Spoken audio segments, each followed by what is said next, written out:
Assalamualaikum warahmatullahi wabarakatuh. Niche Stitch English B1 page number 117 read trace and right. इस page में capital और small x लिखने का तरीका सिखाया जा रहा है।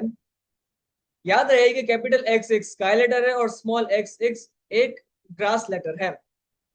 दोनों को लिखने के दो ही स्टेप्स हैं और दोनों को लिखने का तरीका एक ही है। कैपिटल एक्स में देखें कि टॉप लाइन से लेके मिडिल लाइन की दूसरी लाइन तक सीधी लगी टेढ़ी लगी रहेगी, और फिर ऐसे ही दूसरी जगह से यहाँ ऊपर से टॉप लाइन से लेके मिडिल लाइन की दूसरी लाइन तक नीचे एक टेढ़ी लकीर आएगी, दूसरी लकीर लगाएंगे। और यही स्मॉल एक्स लिखने का तरीका है, लेकिन फर्क इतना है कि स्मॉल एक्स मिडिल लाइन के अंदर ही होगा, ना उससे ऊपर ना ही उससे नीचे। दूसरी चीज ये कि तलबा को ये बताना है कि एक्स से जो वर्ड आता है वो है जीरस।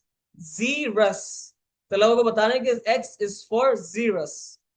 तीसरी चीज कि एक्स की जो प्रैक्टिस होगी वो तरीका वही है कि डॉटेड पर प्रैक्टिस होगी, और फिर जब डॉटेड पर प्रैक्टिस कर लेंगे उसके बाद खुद से लिखने की कोशिश करेंगे। ऐसे ही पेज नंबर 118 पर होगा कि तलबा डॉटेड पर प्रैक्टिस करेंगे, और फिर जब डॉटेड पर प्रैक्टिस हो जाएगी उसके बाद खुद से लिखने की कोशिश करेंगे। उम्मीद है आप लोगों को यह सब समझ में आ गया होगा।